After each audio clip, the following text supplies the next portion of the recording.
everyone, Edna Kimball, Edna Sells, and welcome to today's episode where we have a rock star guest with us today.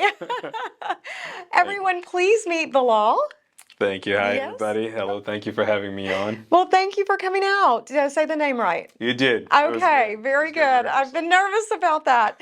Okay, well, the reason we have you out today is you really are a rock star for our community, and that's what we love promoting. You own 3 stores? 3 XPRESS STOP locations. 3 locations here in Tahlequah, and you are pretty much just involved in everything that's going on, all things Tahlequah, right? We'll try to. So we also own the XPRESS RV Park as well. Yes. And so that's a new addition to us. Well, fairly new. It's been 3 years, but Tahlequah is our home. And just like you, we're very much invested in seeing it grow and making sure that it steers in a positive direction. Absolutely, absolutely. So how long has Tahlequah been your home? Moved up from Tampa, Florida in 2011. My dad's been here a little bit longer than me. He's moved up in 2007. And so that's when we first bought our first location up by the NSU football stadium. That's everybody's favorite. Yeah, so that was we called that Express One, and then when I came on board, we bought our second location, which is on Choctaw, right next to the Tahlequah High School, and then just a couple years ago, we bought the one in South Muskogee, right across from Posties, and the RV park, and so that was our little expansion that we did. 3 locations, that's amazing. Now, you also you were a student at Northeastern State University? Yes, so this is a little known fact that not many people know, but I actually dropped out of NSU, but I'm looking to go back and finish. So I'm a college dropout. A college dropout. I'm a college dropout. Well, you're not doing too shabby to be a college dropout. Well, it's an attestament to the business was needing me a little bit more, so put education on hold for a little bit, but looking forward to going back and finish my degree. Oh, that's awesome. But you can do more without just a piece of paper, but it helps. Oh, I think so. I think so. Yeah. So either way, it's a win. Yeah. So let's get into some of the things that you do for Tahlequah. First off, I want to talk about Feed My Sheep. Right. So Tell thank us, you. Those who are not familiar with that program, what it is. So Feed My Sheep is a very unique program. So it started off in 2011. And so around the time that I actually moved to Tahlequah, but it wasn't started by me. It was started by a group of Christian, different churches, different people from each church got together, and they felt that there was a need to help those in need, feed them. There was a day that they felt that they all can get together, which was Thursday. And so it started off really small, just about 30 people that got together and helped feed. And I came on board about 6 to 8 months later, and I heard about it from a customer that was coming into the store, because I was talking to her about, I used to do a volunteer at an organization called Project Downtown in Tampa. Oh. And so we went out every Friday and we made peanut butter jelly sandwiches, bunch of college kids, and we were broke, so that's all we could afford, and we handed out meals. So when I moved to Tahlequah, I was missing something on a weekly basis to help give back. And so she told me about this church thing, and I was like, oh man, I'm in the Bible Belt. I'm kind of new, obviously I'm Muslim. And so I'm like, I don't know how it's going to go. She's like, oh, you'll be fine. So a friend of mine and we went over and met this amazing woman. You probably know her name, Janet Stuckey, Dr. Dawn, late Dawn, Dr. Stuckey's wife. And she gave me, like, as soon as I went, she's like, oh my God. Hey. It was just the awesome welcome. That's the energy. Yeah, she was so polite and so kind. And so I was, all my misconceptions, I should say, went out the door and started volunteering. And I was a busser, and got to know everybody at the church, moved up the ranks, I would say, at a volunteer organization. And then eventually she stepped down and became a director of it. So currently this is my 6th year serving as director of Feed My Sheep. I didn't realize you were a director. Yeah. Yeah. Oh my gosh, I knew you were very, very involved, but I didn't realize that. It's not something I get that. Yeah, I get that. Well, we will toot your horn. Toot, toot. So that's amazing. But you've actually, so So you've been the director for how long? 6 years. 6 years, but you've been volunteering since 2011. Yeah, so I would say late to 2011. Yeah. Oh my gosh, guys, that is phenomenal. It's something that it's one of the things that I look back on my week at the end and I can say, okay, I did something worth doing and help give back to the community, something. Yeah, yeah. And Tahlequah is there's just something magical about Tahlequah. Yeah, it's one of the unique towns and places. Coming from an outsider, I guess now I call myself an Okie. Has been here long enough. Oh, yeah. But I say that Tahlequah is a unique blend of all faiths. All different people. I've met people from China, from Korea, from India, from Europe, and all coming together in Tahlequah. It's a nice little melting pot. That's what I say all the time. Jill's Yeah. going, yeah, that's us. Yeah. And I think maybe it's because of a college town. I don't know. I would but- say College Town, Cherokee Yeah. Nation. They definitely Okay, bring both yeah. of them do, and it's a beautiful scenic town. Everybody's very open-minded, accepting, very willing to help back. This is one of I grew up in a town like Tampa, which is probably like Tulsa, but everybody has their own little. They get into their own little niche, and Tahlequah is really good about.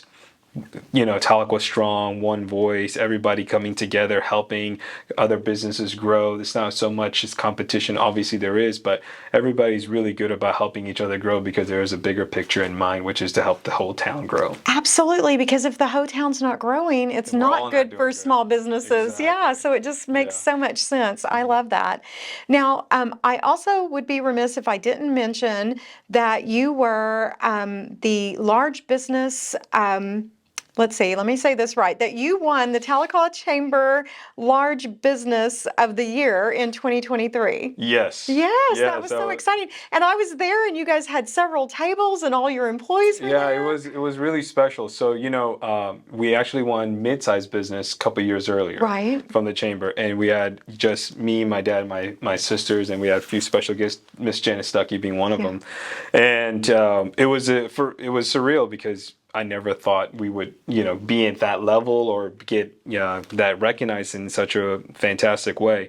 And so then 2 years later to get large business was just like, wow. I still consider a small business, but we fell into the category of large business because of our, I guess, employee count. And to be able to share it with our management team was just phenomenal. And to see them be happy because most of our managers have been with us for almost 8+ years, and so it was we grew up as family. We know each other, as as you working with your coworkers, you become family. I tell them we are not like family because at family you work for free sometimes, but we've known each other for a long time, and to be able to experience that with them it was pretty phenomenal. It was pretty great. Listen, there were some huge smiles. We were feeding off the energy. And then also when we always do like a little Google search and check you out. And one of the things that came back was that employees say that it's like one of the #1 places to work. Really? Yes. I thought you were gonna say come back with too many speeding tickets. But I was like, okay, that's really great. I haven't Googled myself, but that's Are you great. just zooming around town or It what's was- happening I there? just got a heavy foot. He that's just all. threw himself under the bus still. I don't know anything about that, y'all. Let's not compare speeding tickets, No, okay? no. Okay, very good. And then you also recently were a sponsor for the Blue Fishing Tournament. Tell us about that. Right. So back to Blue Fishing Tournament is it's basically it's associated with the Tahlequah Police Department, but it's a different entity that they do. They raise funds for police officers that need to go and do extra training. It helps with the cost, get some gear for them if they need to, and so. We started sponsoring that about 3 years ago in its inception, maybe a year into their inception, and one of the events that we're really proud of. Tahlequah PD, we have a lot of friends, and obviously being in a small town, you get to know people, but they really do a lot of work, and any small way we can help, we're very excited. Yeah, Very excited to do it. Well, I had spoken with a couple of the police officers, and they had said that based upon the amount of donations you guys had given, they were able to purchase a heat-sinking drone Wow. which is a huge safety device. I had not really thought about. I thought, oh yeah, that'll help you follow bad guys. But the point is it will help them find people who are hiding, and it's just much safer than sending, the police officers into the woods or Yeah. whatever. But I was like, oh, that's so cool. So I don't Yeah. know if you were aware of that. No, I did but not know that. I know Yeah. that they do a lot of stuff with the funds. I also know and you also know this too, is in the Christmas time they do Shop with a Yes. Cop, and so we help sponsor that as well. But so Tahlequah PD does a really good job of interacting with the community, and I would say is one of the few law enforcements that I've come across that actually is very much dedicated about community activism. Absolutely, absolutely. It goes hand in hand. Yeah. So, now let's talk a little bit about your businesses. Okay. Okay. What is this original cheesy chicken that even at the banquet, that's all they wanted to talk about? And I was like, what are y'all talking about? You know, honestly, to be very frank, I'm very much blessed with amazing people like yourself and other friends that have just rallied around it and just made it very exciting. So the way cheesy chicken came across is I was working night shifts, and everybody knows you want snacks at night. Yeah. And so I was on YouTube. This was a couple of years ago, at least 4 or 5 years ago, and I seen this one thing where a guy was taking chicken and he took Doritos and crushed it and used that as breadcrumbs. And then I was like, what we can do is probably add some cheese. And we just started experimenting it with different types of cheeses, all in all. And then people perfected it, gave some feedback, and now we have cheesy chicken. People around here are crazy for It's it. Let me tell really, you. really good. My 3-year-old loves it, and so that's how you know it's good. 3-year-old will eat it, then you can sign off. There you go. Jill, have you had it? You have. Okay. really Okay. It's everybody's in love with the Whenever cheesy we chicken. get offers for catering or anything like that, or donation wise, they're like, or you can just give us cheesy chicken. Now, Oh, that's all right. hilarious. So if it's like a soccer team or something, we try to do our part. Oh, that's amazing. I didn't realize it was so it's your special recipe or your secret recipe. It's not proprietary, I guess, but it's something that we came up with. It's stuck. It's done really well, and we're just continuing to push it. Okay, well, there you go. I'm gonna have to try it. You should. That's all there is to it. should. I think macros will fit in there. You're gonna have to have a cheat day. Okay, cheat day. That's what we'll do on the cheat day. Absolutely, absolutely. Now, also, you recently spoke at a business summit. Yes, so Tahlequah Chamber has startup stories, and they honored me to come about and speak about how we came to Tahlequah and how we started and how the family got involved, and they were very kind and listening, and so I got to give a little bit of background about myself and a little bit more in depth, and it was really nice. There was a few new business owners, entrepreneurs that were there. They were asking some really good questions, and it felt really good to give some advice, some of the advices that I wish I would have gotten firsthand. And you listen to a lot of YouTube videos, you listen to a lot of people online, but it's very different when you're working with the same demographics in town and people in the same industry. And so it was really kind. So it was really fun. I've been very involved with the chamber as of late, more and more actively working on it, and so it's come with a lot of benefits. So my advice is, definitely get involved, and you will grow your business, and you will learn. You will find some role models. You'll find some good entrepreneurs that are doing it right for many, many years. And so, if you want to learn to grow your business, get involved with the community. It definitely doesn't help. Yeah, and It doesn't hurt. It doesn't hurt, yes. And what I see is like you overcame that fear. You were concerned about being a young college person, not from Tahlequah. How are people going to perceive you? And it was the exact opposite. It was open arms. It was. Put yourself out there. I've obviously been, working with different interfaith back in Tampa, but coming to the Bible Belt, I was kind of nervous. And so, but Tahlequah is very, very, like I said, unique in the sense that it is very open-minded, very accepting.